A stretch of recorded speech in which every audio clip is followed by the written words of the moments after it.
Okay, so we're diving deep today into the subtle art of not giving effect. Yeah, this one's by Mark Manson. Right, Mark Manson. And the title's a bit provocative, right? Oh, Like, absolutely. is this just telling people to be jerks and not care about anything? Well, not exactly. It's more nuanced than that. It's about being selective, choosing where you invest your energy and what you let go of. So it's more strategic than just like being apathetic. Exactly. It's not about indifference. It's about, being mindful about what truly matters to you. And that's kind of counterintuitive, right? Because most self-help stuff is like be positive, chase happiness all the time. Right, exactly. And Manson actually argues that constant pursuit of happiness can be a problem. Yeah, that's a whole chapter, right? Happiness is a problem. Chapter 2. When I saw that, I was like, wait, what? Yeah, it's kind of a head scratcher at first, but his point is happiness isn't a constant state. It's something we experience when we overcome challenges, when we solve problems. So it's more about the journey, not just the destination. Exactly. He uses this analogy of a video game. Imagine a game where you never face any obstacles. It would get pretty boring, right? Life's kind of like that. Makes sense. We need those challenges to keep things interesting, to like actually feel a sense of accomplishment. Right. And it all ties back to chapter one, don't try. Now that's another one that's like, huh, what's he getting at here? Well, think about it. We're often told to strive for success, right? But what does that even mean? Whose definition of success are we chasing? Manson says we should focus on defining our own values instead of just going after what society tells us to want. So like figuring out what's truly important to us individually. Exactly. And one of the best examples he uses is Charles Bukowski, this writer who, didn't achieve mainstream success for a long time. Oh yeah, I know Bukowski. Kind of a rough around the edges kind of writer. Definitely. But he found success by embracing his failures, by writing honestly about his experiences. And eventually, people connected with that authenticity. It's kind of inspiring, actually. Like you don't have to fit into some perfect mold to be successful. Right. And that kind of leads into chapter three, which is you are not special. Okay, so at first glance, that sounds a little harsh. Yeah, it could come across that way. But it's not about putting yourself down or anything. It's about recognizing that we all have flaws, we all make mistakes, and that's okay. So it's more about humility. Exactly. Humility and self awareness. And I guess that kind of sets the stage for chapter 4, the value of suffering, which honestly sounds a bit contradictory. I know, right? You wouldn't think suffering has value.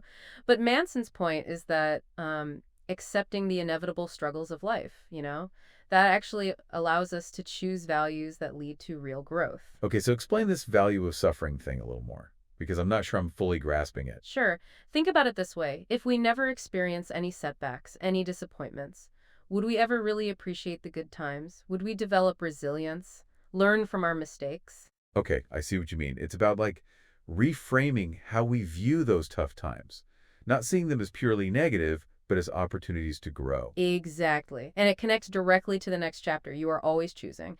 This is all about personal responsibility. Even when things feel totally out of control, we always have a choice in how we respond. Right. So, like, even if something bad happens, we can choose how we react to it. We can choose how we let it affect us. Yes, that's powerful because it means we're not just victims of circumstance, we have agency. And that could be super helpful, especially when dealing with things we can't control. Because there's always something we can control our own attitude, our own actions. And that takes us to one of my favorite chapters. You're wrong about everything, but so am I. Okay, that one definitely caught my eye. What's that all about? It's about the illusion of certainty. Manson argues that clinging to the idea that we have all the answers, that our beliefs are always right, that actually prevents us from growing. So it's good to question our own assumptions. Absolutely. Be open to new information, to different perspectives, even if it challenges what you think you know. Because the more you learn, the more you realize how much you don't know. Huh, that's so true. The more you learn, the more you realize you've got so much more to learn. It's like that saying, the only true wisdom is in knowing you know nothing. Exactly. And all of that ties in with chapter seven, failure is the way forward. We've talked about embracing challenges, but this chapter really digs into the power of failure. And how we shouldn't be afraid of it. Right. It's not about avoiding failure. It's about seeing it as a necessary part of the learning process, a chance to course correct, to figure out what works and what doesn't. But that's easier said than done, right? I mean, nobody likes to fail. It can be discouraging, even embarrassing sometimes. Of course, it's natural to feel that way. But think about a time you failed at something. Maybe a project at work or a personal goal you didn't reach.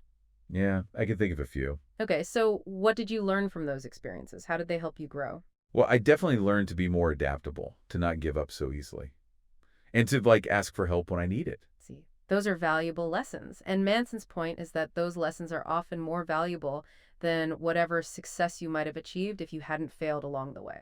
And once you learn to embrace failure, it becomes easier to say no to things that don't align with your values. Right, which brings us to chapter 8, the importance of saying no. Yeah, this is a big one, especially in today's world where there's so much pressure to do everything, be everything. Oh, I feel that. Social media, work demands, family obligations. It's easy to feel overwhelmed and overcommitted. Absolutely. And that's why it's so important to set boundaries, to be intentional about what you say yes to, because saying no to some things frees up your time and energy for the things that truly matter to you. It's about prioritizing, right? Choosing what aligns with your values and letting go of the rest. So you're not just constantly running around trying to please everyone else. Exactly. It's about putting yourself first, in a way. And that leads us to the final chapter, which is a bit of a doozy. And then you die. Wow. Okay, that's a pretty blunt title and a little morbid, honestly. It is, but it's actually a powerful reminder to live a meaningful life. Because knowing our time is limited can help us prioritize what's truly important. So it's not meant to be depressing. No, not at all. It's more like a call to action, to appreciate the present moment, to make the most of the time we have. Manson actually uses the inevitability of death to inspire us to live more fully, to leave a legacy we're proud of. Okay, I could see that. It's a bit of a wake-up call. Like, hey, this isn't a dress rehearsal. This is the real deal. Exactly. So after this deep dive into the subtle art of not giving a feck, what's the biggest takeaway for you? Well, I think it's that this isn't about being a jerk or not caring about anything. It's about being intentional with our energy, choosing what we give a feck about, and letting go of the things that don't truly matter. Couldn't have said it better myself. So the question for our listeners is this. What one thing are you going to start giving less of a fuck about? And what will you replace that energy with? It might be something big or something small. But this book is a great reminder that we all have the power to choose what we care about and to create a life that's truly meaningful to us. So if you want to explore these ideas further, I definitely recommend checking out the book.